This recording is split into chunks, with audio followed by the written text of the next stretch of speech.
નમસ્કાર વિદ્યાર્થી મિત્રો, સ્વાગત છે તમારું મારી ચેનલ ધ મેટ્રિક ક્લાસમાં. ટેટ 1 ની તૈયારી કરી રહ્યા છો અને આપણો આજનો એવો ટોપિક છે જેમાંથી 1 માર્ક્સનું ટેટ 1 માં તો પૂછાવાનું જ છે. ટેટ 2 માટે પણ ઉપયોગી છે, પણ ટેટ 1 માટે તો ખાસ મિત્રો. કેમ સાહેબ? તો આજે આપણે નવું આવેલું એક સ્ટેજ, એક માર્ગદર્શિકા, એક કાર્ડ જે શાળાઓમાં ઉમેરાયું છે એના વિશે ચર્ચા કરવાની છે, જે આપણા માટે ઘણું અગત્યનું છે. તો ચલો શરૂઆત કરીએ. સર્વગ્રાહી પ્રગતિ કાર્ડ શું છે મિત્રો? સર્વગ્રાહી પ્રગતિ કાર્ડ જે 2025-26 માં ફાઉન્ડેશનલ સ્ટેજ, પાયાનો તબક્કો એટલે કે આંગણવાડીથી લઈ ધોરણ 1-2 સુધીમાં જે કાર્ડ ઉમેરાયું છે એ કાર્ડ એટલે કે સર્વગ્રાહી પ્રગતિ કાર્ડ. હોલિસ્ટિક સર્વગ્રાહીનો મતલબ શું થશે? હોલિસ્ટિક થશે. પ્રોગ્રેસિંગ કાર્ડ મિત્રો, બરોબર? હોલિસ્ટિક પ્રગતિ એટલે પ્રોગ્રેસિંગ અને કાર્ડ એટલે કાર્ડ. તો આખું નામ થશે એચપીસી નું. ગુજરાતીમાં કરીએ તો સર્વગ્રાહી પ્રગતિ કાર્ડ અને અંગ્રેજીમાં કરીએ તો એચપીસી નું પૂરું નામ થશે હોલિસ્ટિક પ્રોગ્રેસિવ કાર્ડ. આ એની શિક્ષક માર્ગદર્શિકા છે મિત્રો, જે તમને એના ફોટોઝ આપેલા છે. જો બાળવાટિકામાં આ પ્રકારની આવશે, ધોરણ 1 માં આ પ્રકારની આવશે અને ધોરણ 2 માં આ પ્રકારની આવશે. તો સાહેબ આમાં આવે છે શું કાર્ડમાં? તો ચાલો એની ચર્ચા કરીએ. આ કોના દ્વારા કાર્ડ નિર્માણ થયું છે, એ બધાના નામ આપ્યા છે, એ આપણા માટે અગત્યના નથી, બરોબર?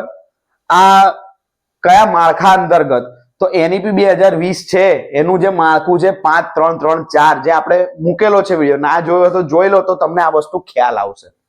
અને જોયો હોય તો ફરી એકવાર જોઈ આવો કે ક્યાં કાર્ડ કેમનું વપરાય છે. સાહેબ બાળવાટિકા આંગણવાડીમાં આ કાર્ડ કેમ વપરાય, તો એની માહિતી તમને વિડીયોમાં મળી રહેશે. NCERT, GCERT, NCF national curriculum framework, બરોબર? એફએસ, પછી એસસીએફ એફએસ 2024, પરખ, આ બધા દ્વારા તૈયાર કરેલું કાર્ડ એટલે કે હોલિસ્ટિક પ્રોગ્રેસિવ કાર્ડ મિત્રો, બરોબર? જેની માર્ગદર્શિકા હવે આપણે જોવાની છે, બરોબર? કોના દ્વારા આપવામાં આવ્યું છે આ કાર્ડ? તો કોના દ્વારા આવશે મિત્રો? જીસીઆરટી દ્વારા. કોના દ્વારા? જીસીઆરટી દ્વારા. અને કયા એજન્ડાની હેઠળ? તો શું આવશે? એનઈપી 2020 મિત્રો. આ કાર્ડની શરૂઆત છે મિત્રો. આ કાર્ડ જેનું પ્રથમ પેજ છે, આ મેં ફોટા પાડ્યા છે અને પછી એમાંથી પીપીટી બનાવી છે. તમે જોઈ શકો, તમને ધૂંધળી દેખાશે, છે ઝાંખી દેખાશે, બરોબર? પણ તમને આની પીપીટી મળી રહેશે જે ક્લિયર હશે, બરોબર મિત્રો? ઓનલાઈન ક્યાંય નહીં મળે, ગમે તેટલું ગોતશો નહીં મળે. મળશે તો ફક્ત મારી કમ્યુનિટીમાં, બરોબર? શિક્ષણના, એ આપણી ગેરંટી હો પાછી.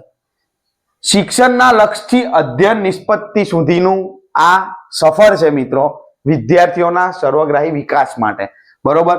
પહેલા છે શિક્ષણના લક્ષ્યો, અભ્યાસક્રમનો ધ્યેય શું હોવો જોઈએ, બરોબર? આ ગોલ આપણો, એમ, ગોલ, કમ્પેટિટિવ અને લર્નિંગ આઉટકમ એટલે કે અધ્યયન નિષ્પત્તિઓ, જેની વાત આખા માળખામાં કરી છે, બરોબર? પાયાના તબક્કે મૂલ્યાંકન કોના આધારે થાય છે? તો એનઈપી દ્વારા. એના પૂરા નામ આપેલા છે મિત્રો. એનસીએફએસ દ્વારા, એનસીએફએસઈ દ્વારા અને પરખ દ્વારા. પરખનું પણ આખું નામ આપેલું છે. જુઓ મિત્રો, તમને દેખાય તો ઠીક છે, બાકી તમને કમ્યુનિટીમાં પીડીએફ મળી રહેશે. બીજો એક હું તમને કહી શકું કે તમે ગૂગલને કહી શકો છો કે સાહેબ, ગૂગલ પર લખી શકો છો કે એચપીસી અથવા તો સર્વગ્રાહી પ્રગતિ કાર્ડ, પણ એના વિશે કઈ તમને માહિતી મળશે નહીં. એ ચોક્કસપણે હું તમને કહું છું, બરોબર? આગળ જોઈએ કે આ કાર્ડમાં છે શું? તો આ કાર્ડમાં એનઈપી 2020 ના સંદર્ભે વિદ્યાર્થીઓનું 360 ડિગ્રીએ મૂલ્યાંકન થશે. શું થશે? 360 ડિગ્રીએ મૂલ્યાંકન થશે.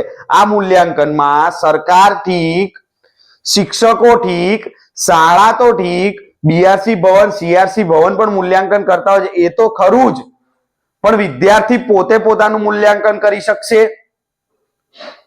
એના સહઅધ્યાયો એટલે કે એના જોડે ભણતા વિદ્યાર્થીઓ પણ કરી શકશે. એના વાલી, માતા પિતા પણ એનું અધ્યયન કરી શકશે મિત્રો, અને એના પરથી આખું મૂલ્યાંકન નક્કી થાય છે મિત્રો. એચપીસી ના પાયાની સાક્ષરતા અને સંખ્યા જ્ઞાન માટે દરેક બાળકના શિક્ષકની સ્થિતિનું માપન કરે છે. શું કરે છે? દરેક બાળકના શિક્ષણની સ્થિતિનું આ કાર્ડ માપન કરશે મિત્રો. ફાઉન્ડેશનલ સ્ટેજ એટલે કે જે આપણું બાળ વાટિકાથી લઈ ધોરણ 1 2 પ્રથમ 5 વર્ષ જ્યારે આપણે બાળકને મૂકીએ છીએ 5નો તબક્કો, બરોબર. ફાઉન્ડેશનલ સ્ટેજમાં મૂલ્યાંકન બધાની ભાગીદારીથી થશે. કોની ભાગીદારીથી? શિક્ષક, અધ્યતા એટલે કે વિદ્યાર્થી એટલે કે બાળક આપણું પોતે અને માતા પિતા આ બધાના અને સહપાઠી આ બધાના સહમેળથી એનું મૂલ્યાંકન થશે મિત્રો. મૂલ્યાંકનમાં માતા પિતાનો પ્રતિભાવનો પણ સમાવેશ કરવામાં આવશે આ કાર્ડમાં, બરોબર. આ એચપીસી કાર્ડની વિશેષતા શું છે? તો કે આ પ્રગતિ કાર્ડની વિશેષતા શું છે મિત્રો? તો બાળકના વિકાસના પુરાવાની સાથે સાથે એવી તકોનું નિર્માણ કરે છે જેના માધ્યમથી વિદ્યાર્થીઓ પોતે કરેલ પ્રગતિ સમજી શકે. વિદ્યાર્થીએ શું પ્રગતિ કરી છે ને એ સમજી શકે, એ આની વિશેષતા છે મિત્રો. એક આખું કાર્ડ હું તમને આગળ કાર્ડ પણ બતાવું છું કેવું આવશે. જોડાયેલા રહેજો. તમને નવો ટોપિક છે, અત્યાર સુધી ક્યાંય સાંભળ્યો નહીં હોય એટલે તમને એવું થાય સાહેબ આ શું ભણાવો છો, કઈ દેખાતું નથી, બહુ નાના નાના અક્ષરો. પણ હું મહા મુસીબતે છેલ્લા 48 કલાકથી આ વસ્તુ શોધું છું ત્યારે મને મળી છે મિત્રો આ વસ્તુ, બરોબર. ક્યાંય ઓનલાઈન કોઈ પણ જગ્યાએ નહીં મળે, એ આપણી ગેરંટી. કોઈ પણ નહીં ભણાવે આ વસ્તુ, એ ગેરંટી. એચપીસી માતા પિતા, વાલી, શિક્ષક સાથે મળીને વિદ્યાર્થીઓને વર્ગખંડમાં અને વર્ગખંડ બહાર કેવી રીતે મદદરૂપ થવું તે અંગેની માહિતી પૂરી પાડે છે, બરોબર. માતા પિતાની વર્ગખંડની અંદર હોય ની બાળકની જે વ્યવસ્થા છે એ કે વર્ગખંડની બહાર એનું કઈ રીતે પરફોર્મન્સ છે એની આખી માર્ગદર્શિકા એ વાલીને જાણ થશે મિત્રો.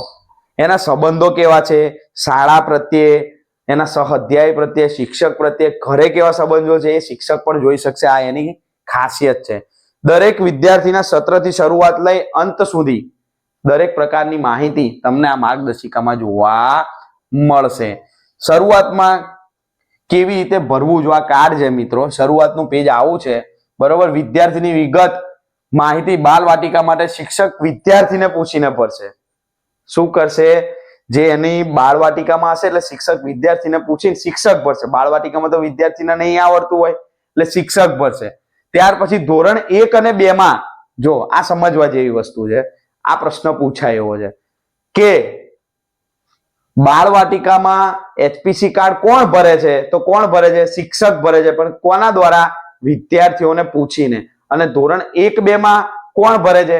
તો વિદ્યાર્થીઓ ભરે છે. પણ કોને પૂછીને? શિક્ષકને પૂછીને, માતા પિતાને પૂછીને, બરોબર. જો આ કાર્ડ છે જેમાં નામ લખવાનું હોય છે, બરોબર, એ સિવાય જન્મ તારીખ લખવાની હોય છે, આ બધું સામાન્ય માહિતી લખવાની હોય છે કે એની પ્રિય વસ્તુઓ શું છે, બરોબર, એની પ્રિય બાબતો શું છે, આ બધાની પ્રિય શિક્ષક જેમ કે શું છે, પ્રિય વિષય શું છે, આ બધું નાની નાની બાબતો લખવાની હોય છે અને જે શિક્ષક કે વાલીની મદદથી વિદ્યાર્થીને આ કાર્ડ ભરવાનું હોય છે, બરોબર. જેના ઉપર લખેલું હશે, શું લખેલું હશે? મારા વિશે. આમાં ધ્યાન રાખવા જેવી બાબતો શું છે મિત્રો? આમાં તો શિક્ષકે આ વિભાગના બાળકોને પ્રોત્સાહિત કરી વિચારવા માટે એને શું કરવું પડે છે? પ્રેરિત કરવા પડે છે. બાળકોને ગમા અણગમા સંબંધિત ઉદાહરણ આપવા જોઈએ કે તમને શું ગમે છે, શું નથી ગમતું, આ ઉદાહરણ આપી આ કાર્ડ ભરાવવાનું હોય છે મિત્રો, બરોબર. જોડણી સંબંધિત ભૂલો જોવી નહીં. હવે પહેલા બીજા ધોરણમાં વિદ્યાર્થીઓ ભણે છે તો એ લખતા હોય પોતાની જાતે, તો એમાં જોડણી જોવાની હોતી નથી મિત્રો. જોડણીને શું કરવાની હોય છે? અવગણવાની હોય છે. બાળકને પોતાની ભાષા દ્વારા તેમની જાતને વ્યક્ત કરવા સ્વતંત્રતા આપવી. એને જે ભાષામાં લખવું હોય એ ભાષામાં લખી શકે, બરોબર મિત્રો. કે એક ઉદાહરણ આપું કે આપણે કોઈ એરિયાનું ફિક્સ નહીં, પણ દરેક એરિયાએ ભાષા બદલાતી હોય છે, બરોબર, તો એની ભાષા પ્રમાણે લખી શકે છે, બરોબર. આગળ વાત કરીએ મારી અને મારા પરિવારની ઝાંખી, બરોબર. તો જો તમે આ જોઈ શકો છો, આખું કાર્ડ આ રીતે હોય છે, બરોબર મિત્રો. અહીં શું કરવાનું હોય છે કે આ ઉપર લખેલું છે આ હું છું, એટલે ત્યાં વિદ્યાર્થીએ પોતાનો ફોટો ચોંટાડવાનો હોય છે અને શું કરવાનું હોય છે? ફોટો લગાવીને કંઈક વસ્તુઓ લખવાની હોય છે, બરોબર. એ જ પ્રમાણે અહીં પરિવારનો ફોટો લગાડવાનો હોય છે, બરોબર, અથવા તો એને દોરવાનું હોય છે, બરોબર મિત્ર. આ સિવાય ચિત્રો પણ દોરી શકે છે, જેમ કે આંખો, વાળ, ચહેરો, નાક, હોઠ, શરીરના પ્રકાર, આવું બધું જાતે કરી શકે છે. દાદા દાદી, માતા પિતા, બરોબર, એમની સાથે રમતા હોય તો એવા ફોટો પણ જોડી શકે છે, બરોબર. આ સિવાય બાળકોને ડ્રોઈંગ પેસ્ટિંગ કરવાની સામગ્રીનો ઉપયોગ કરી પોતાના અને તેમના પરિવારને દર્શાવવા કેવું શું કરવાનું હોય છે? ડ્રોઈંગ કરીને પણ દર્શાવી શકે છે મિત્રો, બરોબર. આગળ વધીએ તો ક્ષમતા આધારિત મૂલ્યાંકન. આમાં કેટલાક પ્રશ્નો પૂછવામાં આવે છે અને એના જવાબ આપવામાં આવે છે મિત્રો. જો લખેલું છે અહીંયા આગળ, પહેલા તમે જોશો કે બાળકનો શારીરિક વિકાસ કેવો છે. જો આ વિભાગમાં વિવિધ મૂલ્યાંકનના સાધનોનો ઉપયોગ કરી શિક્ષક દ્વારા બાળકોને સિદ્ધ કરેલ દસ્તાવેજીકરણ કરવાનું હોય છે, જે અભ્યાસક્રમના ધ્યેયો માટે જરૂરી ક્ષમતા સિદ્ધિ બાળકની પ્રગતિ આપે છે. ટૂંકમાં જો શારીરિક વિકાસ, સામાજિક વિકાસ, નૈતિક વિકાસ, ભાષા સાક્ષરતા વિકાસ, કલાત્મક વિકાસ, આ બધી બાબતોને ધ્યાનમાં રાખીને આ ભરવાનું હોય છે મિત્રો, બરોબર. જો આ જે પહેલો પોર્શન છે એ શારીરિક વિકાસના મુદ્દાઓ આપેલા છે. આ બીજો જે પોર્શન છે એ સામાજિક વિકાસના મુદ્દાઓ આપેલા છે, ને એ પ્રમાણે અહીં જે પ્રશ્નો પૂછ્યા હોય એના જવાબ આપવાના હોય છે, બરોબર. આગળ જોવા જઈએ તો જો ચિહ્નો કેવા દોરે બાળકો, તો ઝરણું આવું દોરે છે શરૂઆતમાં, બરોબર મિત્રો. વિદ્યાર્થીના ક્ષમતાને આધારિત અધ્યયન નિષ્પત્તિ કરાવવા સિદ્ધ કર્યું હોય તો આ પ્રમાણે ચિહ્નો દોરે છે કે આ ઝરણું સમજાવવાનું, બરોબર. પર્વત આ રીતે દોરે, આકાશ આ રીતે દોરે. આપણે જયારે નાના હતા તો પર્વત ત્રિકોણ જ દોરતા હતા ભાઈ, એ વખતે ખબર નહોતી પર્વત આ રીતે દોરાય. તો એ પ્રમાણે અધ્યયન નિષ્પત્તિઓ નક્કી કરવાની હોય છે અને જાતે એની ક્ષમતા શું છે એ શિક્ષકને અથવા તો પ્રગતિ કાર્ડમાં ખબર પડે છે. આગળ જોઈએ તો શિક્ષક દ્વારા મૂલ્યાંકન જે કરે છે શિક્ષક, બરોબર, એ ક્યાં લખવાનું હોય છે? અહીં લખવાનું હોય છે, બરોબર મિત્રો. આ વિભાગમાં બાળકના અભ્યાસ અને સમગ્ર વ્યક્તિત્વના મુખ્ય પાસાઓનો શિક્ષકે કરેલ અવલોકનની નોંધ કરવાની હોય છે અને આ નોંધમાં વાલી શું કરશે? પોતાના પ્રતિભાવ આપશે, બરોબર. આ પીપીટી હું તમને જ્યારે મોકલું એકવાર વાંચજો, એટલે તમને આખી મગજમાં એકવાર વિડીયો આખો જોઈ લેજો અને પછી પીપીટી જોજો, તમને કમ્પ્લીટ થઈ જાય. ફરી કરવાની જરૂર પડશે નહીં, એટલું બધું અઘરું છે નહીં. વાલીના પ્રતિભાવ લખવાના હોય છે મિત્રો અહીંયા આગળ, કે આ વિભાગમાં બાળકના માતા પિતા પાસેથી બાળકના ચોક્કસ સમયગાળા દરમિયાન નિયત પ્રવૃત્તિમાં થયેલ પ્રગતિ તેમજ બાળકના ઘરના વાતાવરણમાં આવેલ વર્તન સંબંધિત ફેરફારની નોંધ કરવામાં આવે છે. ટૂંકમાં આ બે જગ્યાએ શું કરવાનું હોય છે? વાલીએ જો અહીં આગળ પોર્શન 2 આપેલા છે, આગળ પણ 2 પોર્શન હતા, આ રહ્યા. એ જ પ્રમાણે અહીં 2 પોર્શન આપેલા તમે જોઈ શકો છો, દેખાય છે, બરોબર. તો પહેલા સત્રનું અહીં લખવાનું અને બીજા સત્રનું અહીં લખવાનું, બરોબર મિત્રો. અને એના પ્રતિભાવ અહીં લખવાના હોય છે મિત્રો. આ વાલીએ ભરવાનું છે, આ શિક્ષકે ભરવાનું છે ટૂંકમાં, બરોબર. આગળ વધીએ તો સ્વમૂલ્યાંકન. આ બાળક પોતે મૂલ્યાંકન કરે છે કે બાળકને સ્વજાગૃત બનાવવા માટે સક્ષમ બનાવે છે. તમામ પ્રવૃત્તિ બાળકે કેટલી પ્રગતિ કરી છે તે સમજ અહીં આગળ મળે છે, બરોબર. અહીં આગળ સિમ્બોલ આપેલા છે, સ્માઇલીઝ આપેલા છે, બરોબર. એના ઉપર બાળકે શું કરવાનું? ચિહ્નિત કરવાનું હોય છે. સહ અધ્યાય આ સ્વમૂલ્યાંકન છે, વિદ્યાર્થી પોતે કરશે અને એના ઉપર સહ અધ્યાય એટલે કે એનો જે મિત્ર છે એની જોડે જે ભણે છે એ એનું મૂલ્યાંકન અહીં દર્શાવશે મિત્રો, બરોબર. આ સહ અધ્યાયનું મૂલ્યાંકન છે મિત્રો, જુઓ, જોઈ શકો છો તમે. એનું એ જ છે, કઈ ફેરફાર નથી, ખાલી 2 વાર મૂક્યું છે એટલે આ સહ અધ્યાયનું છે, બરોબર. એટલે સહ અધ્યાય એનું શું છે વાતાવરણ એ કે છે ટૂંકમાં. વિદ્યાર્થી જે બાળક બાજુમાં છે એ કેવો છે, એનો મિત્ર એ જણાવશે. આ વિભાગમાં પ્રવૃત્તિના આધારે બાળક તેના સહ અધ્યાય સાથે થતા જોડાણનું મૂલ્યાંકન કરવામાં આવે છે.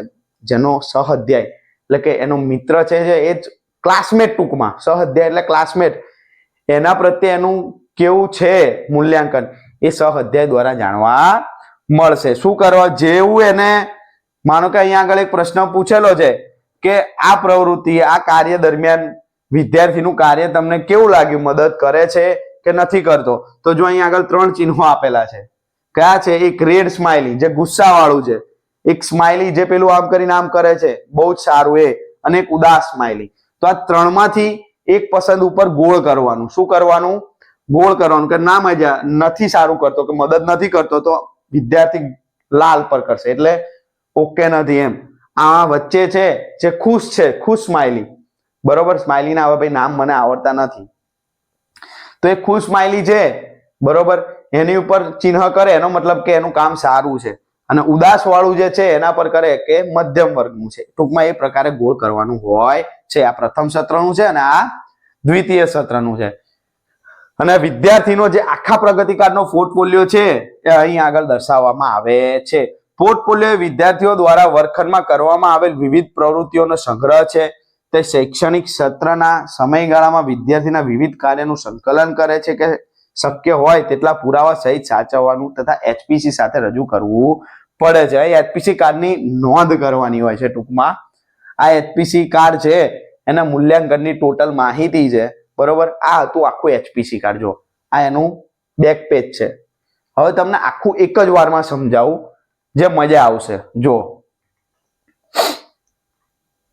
હવે તમને મગજમાં ઉતરશે. કાર્ડની શરૂઆત અહીંથી થાય. શાળામાં આવા કાર્ડ આપશે. આ કાર્ડનું પહેલું પેજ છે, બરોબર, એચપીસી કાર્ડનું, જેમાં વિદ્યાર્થી પોતે પોતાની માહિતી ભરશે. પણ કેવા વિદ્યાર્થી? જો બાળ વાટિકામાં હોય તો શિક્ષક ભરશે. કોની મદદથી? વિદ્યાર્થીની મદદથી, એને પૂછીને. અને જો પહેલા બીજા ધોરણમાં હોય તો વિદ્યાર્થી ભરશે. કોની મદદથી? શિક્ષકની મદદથી. આ પોઈન્ટ પરીક્ષામાં આવે, બરોબર. અથવા તો મારા વિશે કાર્ડ છે એને વિભાગ એ છે એ કોના દ્વારા ભરવામાં આવે છે એવો પ્રશ્ન પૂછાઈ શકે છે. આ બીજા નંબરનું કાર્ડ છે જેમાં શું હોય છે કે વિદ્યાર્થી પોતે ચિત્રો દોરે છે અથવા તેના ફોટા લગાડે છે. અહીં આગળ પરિવારના ફોટા લગાડે છે અથવા તો એના ચિત્રો દોરે છે. ત્યારબાદ ક્ષમતા આધારિત મૂલ્યાંકનનું કાર્ડ આવે છે મિત્રો, બરોબર, જેમાં સામાજિક અને શારીરિક એની જે ક્ષમતાઓ છે એની નોંધ કરવામાં આવે છે. ખ્યાલ આવ્યો? એ જ પ્રમાણે અહીં એના ચિહ્નો છે એ કરવામાં આવે છે કે વિદ્યાર્થી ઝરણું કેવું દોરશે. જો આ પરીક્ષામાં પૂછાય. એચપીસી કાર્ડમાં વિદ્યાર્થીઓને પર્વત દોરવા માટે કયું ચિહ્ન આપેલું છે?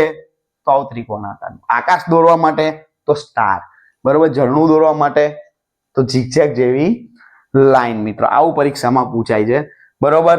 શિક્ષક દ્વારા મૂલ્યાંકનમાં પ્રતિભાવ કોણ આપે છે? તો કોણ આપે મિત્રો? વાલી આપે છે, બરોબર. આ વિભાગ, જો આ બધાના વિભાગ આપેલા છે મિત્રો, એ ખાસ જોવા જેવું છે કે જો વિભાગ એ છે એમાં વિદ્યાર્થી સ્વ મૂલ્યાંકન આવે, બરોબર. સોરી, વિદ્યાર્થી પોતાના વિશે લખે એ આવે. વિભાગ બી છે એમાં એની ક્ષમતાનું મૂલ્યાંકન આવે છે. આ પૂછાય છે. વિભાગ બી માં શું દર્શાવવામાં આવે છે એચપીસી કાર્ડમાં? તો ક્ષમતાનું મૂલ્યાંકન. વિભાગ સી માં શું દર્શાવવામાં આવે છે? તો શિક્ષક દ્વારા મૂલ્યાંકન, બરોબર, વાલી દ્વારા મૂલ્યાંકન અને પ્રતિભાવ, બરોબર. વિભાગ સી માં શિક્ષક અને વાલીના પ્રતિભાવ અને મૂલ્યાંકન આવે છે, બરોબર. વિભાગ ડી માં તો કે સાહેબ શું આવે છે? સ્વ મૂલ્યાંકન અને સહ અધ્યાયી મૂલ્યાંકન આવે છે. અને છેલ્લે એનો પોર્ટફોલિયો હોય છે. આ આખું તમારું એચપીસી એટલે કે શું મિત્રો? હોલિસ્ટિક પ્રોગ્રેસિવ કાર્ડ હતું. સમજાયું? તો લાઈક કરો. અને આ વિડીયો તમને ક્યાંય જોવા નહીં મળે અને આમાંથી પ્રશ્ન આવશે કેમ સાહેબ? તો આ સરકારે ટૂંક સમય પહેલા જ અમલમાં લાવી છે. ટૂંક સમય એટલે 6 મહિના નહીં થયા હોય, મહિનોય નહીં થયો હોય, બરોબર. એટલે આ પ્રશ્ન પરીક્ષામાં આવશે અને આવશે જ. તાજું છે મિત્રો, બરોબર. તો આ વિડીયો તમને કેવો લાગ્યો જણાવવાનું, તમારા મિત્રો સુધી શેર કરવાનો, બરોબર મિત્રો. ભૂલશો નહીં, સબસ્ક્રાઇબ કરવાનું ભૂલશો નહીં. અને આવા વિડીયો ગમે છે મારા વિડીયો, લાઈક કરો મિત્રો. તો મને આવા વિડીયો બનાવવાનું પ્રોત્સાહન મળશે. નવી માહિતી આપણે આવી જ શોધીને લાવીશું અને ટેટ 1-2 માટે તમને તૈયારી કરાવતા રહીશું મિત્રો, બરોબર. મળીએ મારા નવા વિડીયોમાં.